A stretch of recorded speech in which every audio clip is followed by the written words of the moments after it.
هلا، شلونكم؟ أخباركم؟ يا رب كلكم بخير، صحة وعافية وسلامة.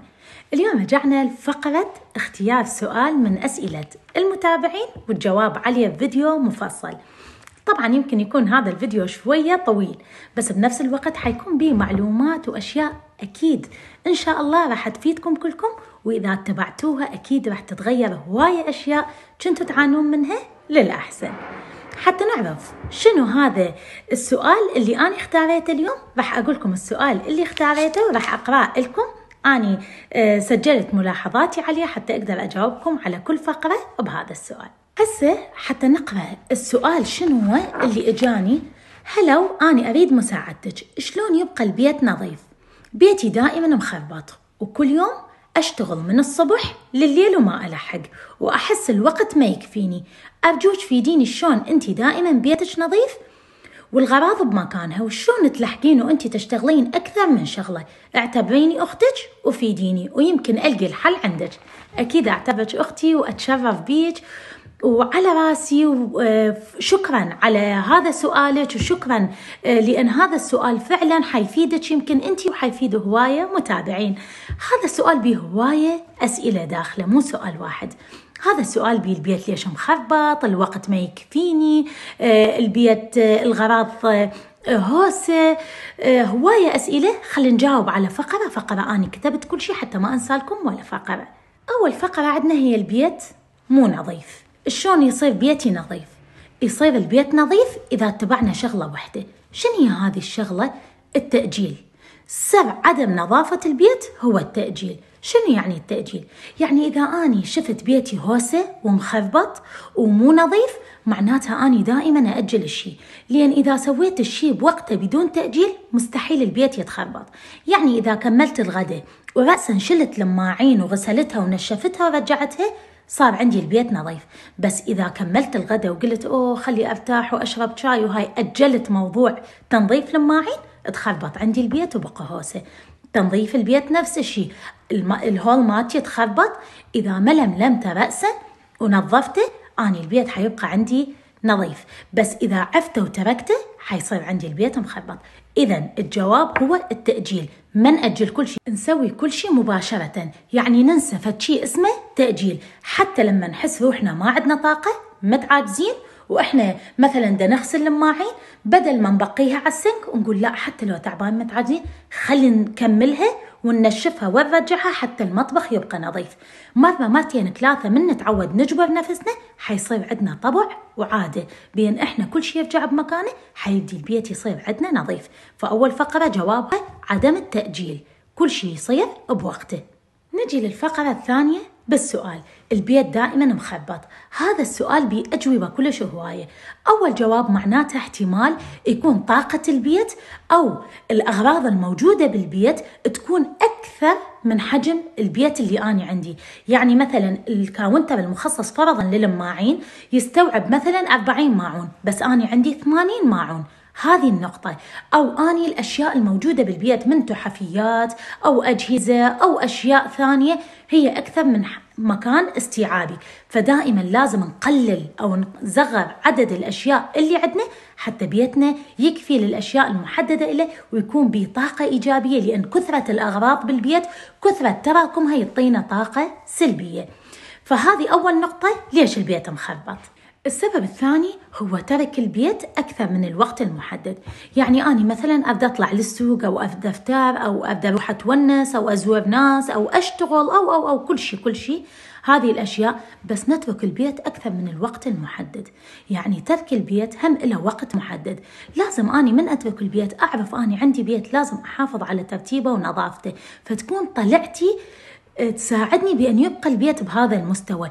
مو أني أطلع وأتونس بس أعرف بيتي مخربط وهوسة وكل شيء، لا، لازم يكون الوقت اللي أقضيه خارج البيت، بدل ما أروح مثلا بيت صديقتي أو أروح للسوق 5 ساعات، لا، أبدي أسوي طلعتي 2 ساعتين وأرجع ل3 ساعات تكون شغلي أني بالبيت وإيدي بالبيت حتى يبقى البيت نظيف ومرتب. الفقرة اللي وراها هو الأغراض كلها مو بمكانها، ويمكن من أول الناس اللي يتابعوني راح يتذكرون أني قد أكدت عليكم ببداية فتحتي للقناة بأن على شيء اسمه مبدأ الثبات، ونزلت لكم حلقات كلش هواية على مبدأ الثبات قبل سنة وشوية. كنت دائما أقولكم من أسرار نجاح البيت وتنظيم البيت وترتيبه هو مبدأ الثبات. شنو هو مبدأ الثبات للناس الجديدين أو للناس اللي يتابعونا جديد؟ مبدأ الثبات هو مبدأ أولا يريح العائلة، الشغلة الثانية هو اختصار للوقت، الشغلة الثالثة هو يقلل من العصبية والتوتر، لأن إذا ضاع عندنا شيء من حندوره حننفعل ونعصب ونضوج وننزعج، فهذه كلها يختصر لنا بمبدأ الثبات. شنو هو مبدأ الثبات؟ هو تخصيص المكان لكل شغلة موجودة بالبيت، يعني أي شغلة عندنا بالبيت يكون لها مكان محدد. وطيتكم مثال بوقتها وقلت لكم على مكان تخصيص مفتاح السيارة ومفتاح البيت، من أكثر الأشياء اللي العائلة تدور عليها وضاعت ونسينا وين حطيناها، على الميز، بالهول، بالغرفة، بهدومنا، بالجنطة، وما نلقيها وإحنا نريد نطلع ومستعجلين ونتعصب ونتوتر ونضوج وليش ضاع من عندنا المفتاح. بينما احنا لو خالين مبدأ الثبات، اول ما ندخل للبيت عندنا مكان نعلق بيه المفاتيح، يصير عندنا عادة بأن اول ما ندخل يتعلق المفتاح، خلص مبدأ الثبات مجرد عندنا طلعة بدون ما نفكر، وبكل هدوء ننزل نوصل يم الباب ناخذ المفتاح ونطلع، لا ضيعنا وقت، لا تأخرنا، لا عصبنا، لا توترنا. معناتها مبدأ الثبات حللنا بأن هذا المكان المخصص للمفتاح كل العائلة تعرف هذا المكان مخصص للمفتاح، ما حد يسأل أحد، لأن تلقائيا حيروحون لهذا المكان راح يلقوه. راح تقولوا لي وشون نطبق مبدأ الثبات بالبيت؟ راح أقول لكم مبدأ الثبات يتطبق على كل شغلة موجودة بالبيت، على الصحون، على الماعين، على الصحون والماعين، على القلاصات، على الأكل، على كل شيء موجود. مكان البهارات مخصص، استعمل البهارات ترجع بهذا المكان المحدد. المكان الموجودة عندي بالمطبخ، أنا حاطة هذه الأجهزة برا، ما أجيب جهاز أكثر من هذا المكان اللي أنا مخصص عندي. أجي شلون أعرف أني مبدأ الثبات غلط عندي؟ وشلون أعرف أني عندي اختلال بمبدأ الثبات؟ الاختلال هو من وجود الطاقة السلبية بالبيت أو خربطة البيت. من أجي أشوف البيت مخربط، ليش البيت مخربط؟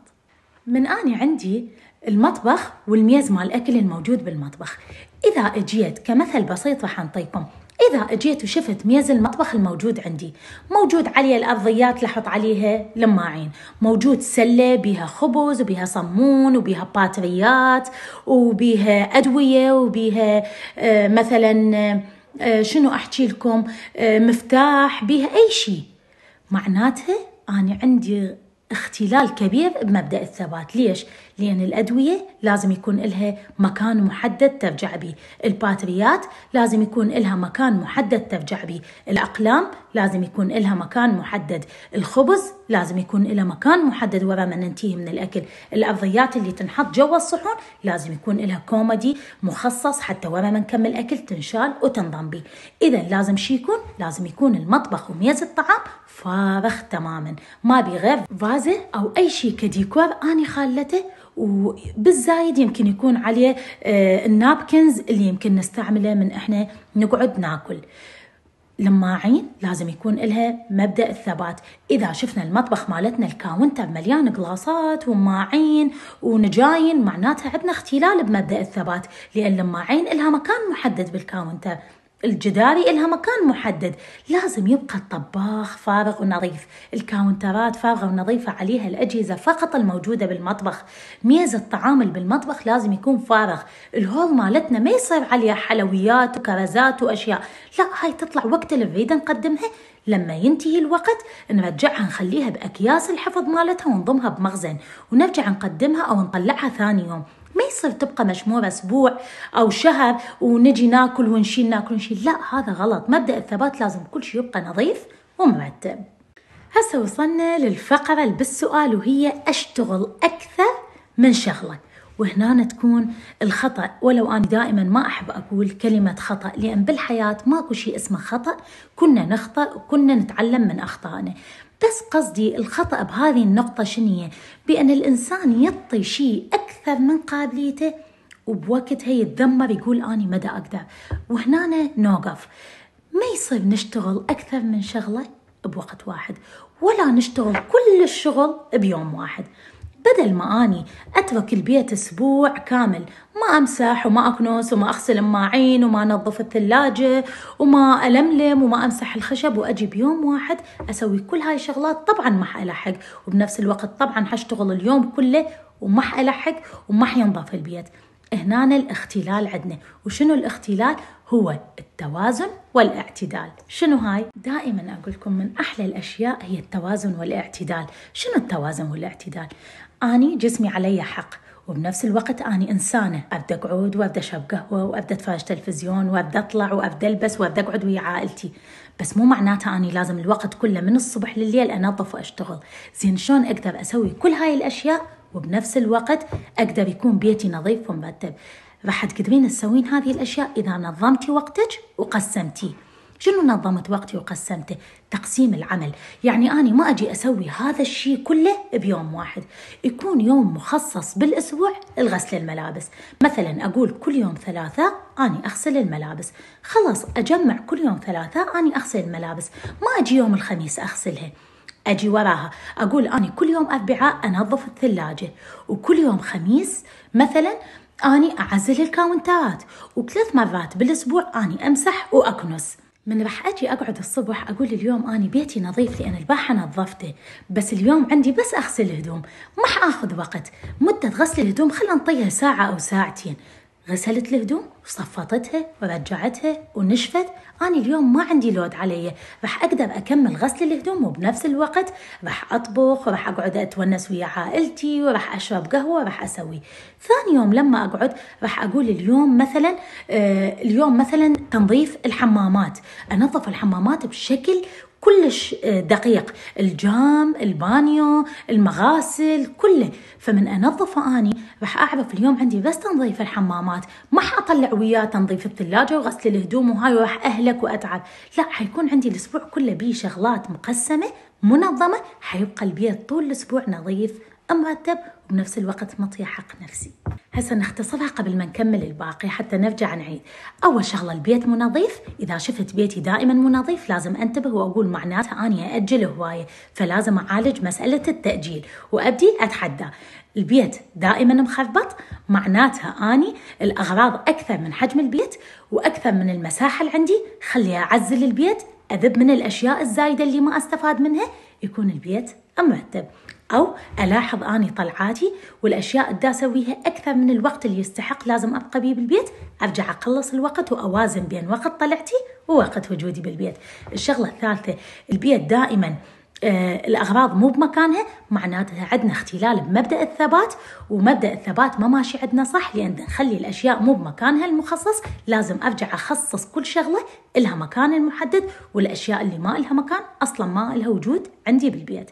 نجي وراها أشتغل أكثر من الوقت المحدد، معناتها أني عندي اختلال بمبدأ التقسيم الأعمال ومبدأ الاعتدال والتوازن بي. شلون؟ يعني أني ما منظمة وقتي، لازم أخصص كل أعمالي على الأيام اللي عندي، وكل يوم له يوم معين بالتنظيف وبالأشياء حتى يبقى بيتي دائما نظيف ومرتب، وبنفس الوقت أني ما تعبانة ومطيع حق نفسي.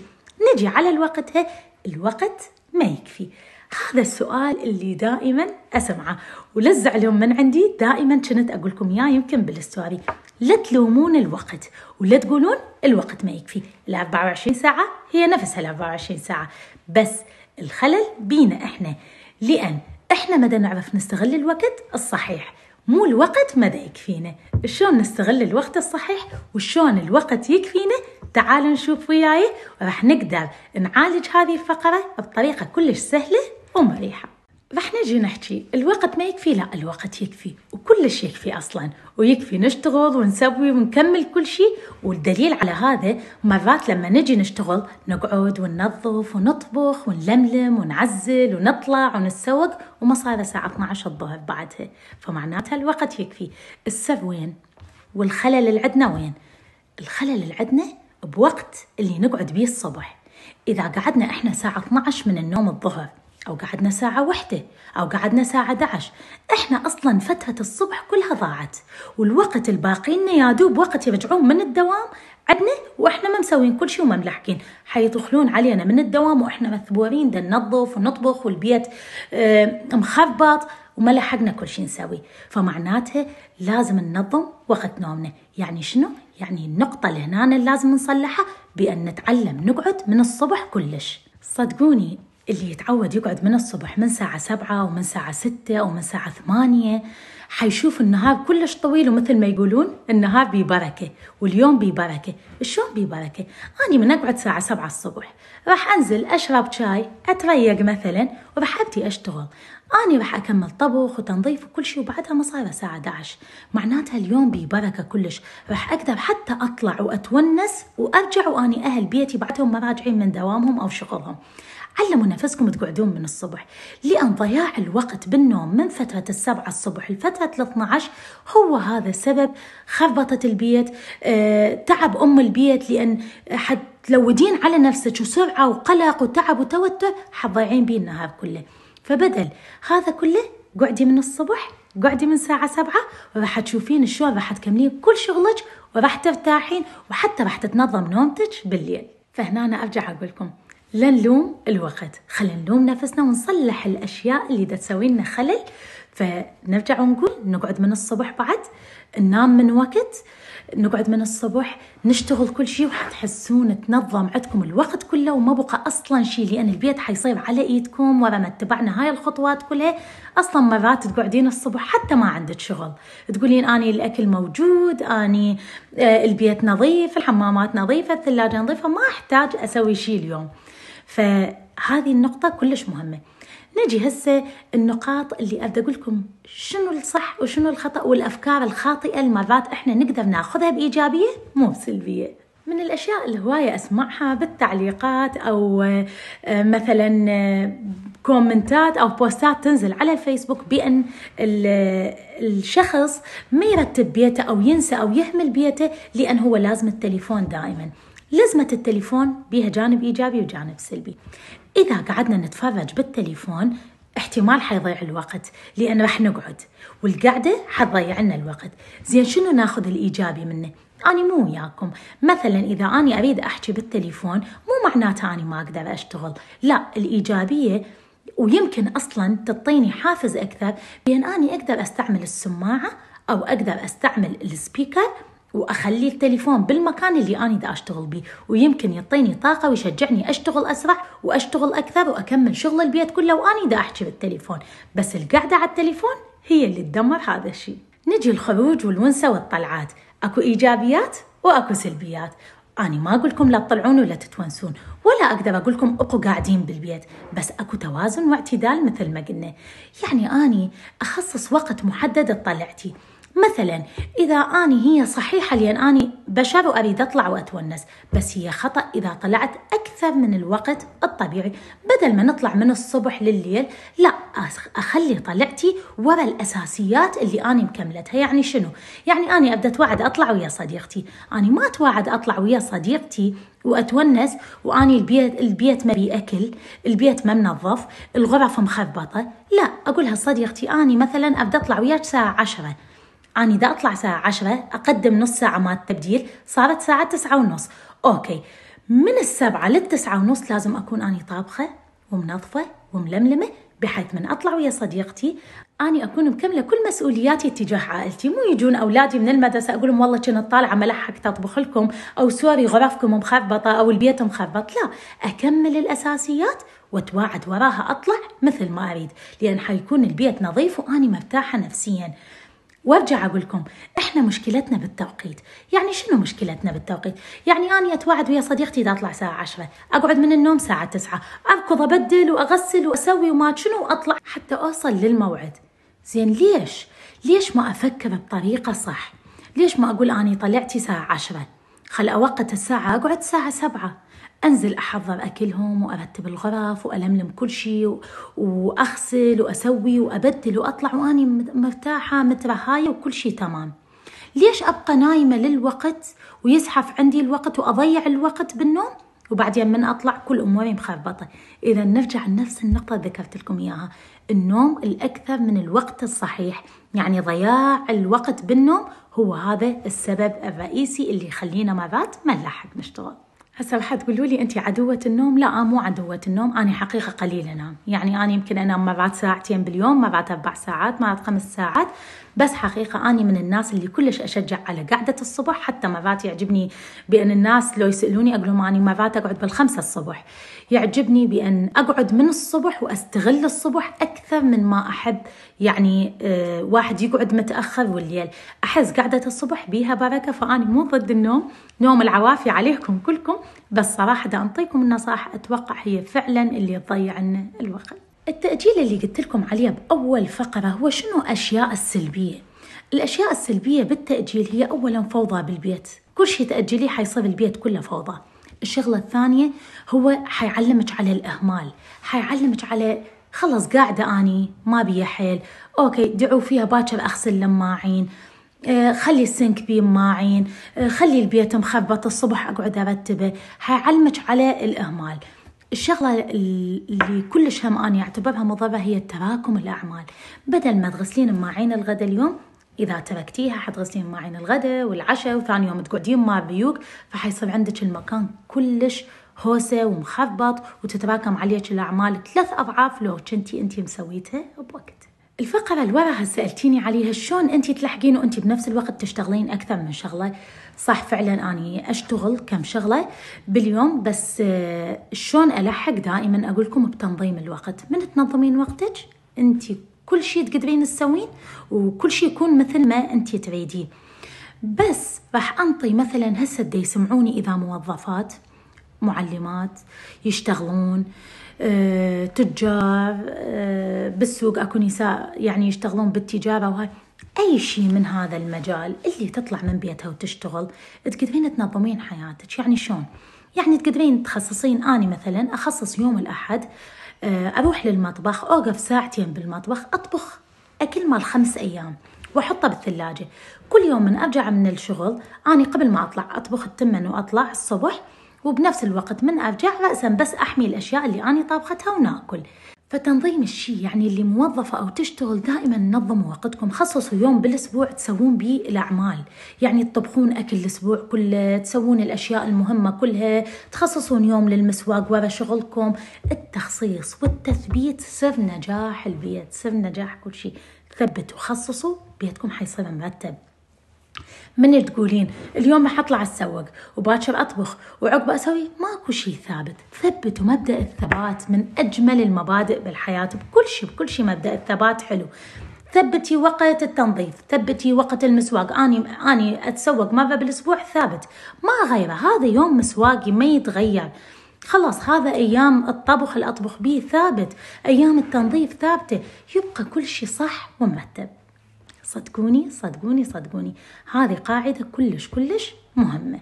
آخر شيء راح أقولكم إياه وهو السر من الأسرار، يمكن أني أتبعها بصراحة أحسها تحدي للنفس، وأحسها يعني أثبت أني صدق دا أقدر أسوي شيء. مرات الإنسان يحب يتحدى نفسه، أنا بطبيعتي أحب أتحدى نفسي، يعني أضغط نفسي في فد وقت أو فد شيء، وأحس أقول أني لو الوقت إلى أن أفوز على الوقت وأفرح بيني وبين نفسي. مع العلم هو شيء كلش بسيط.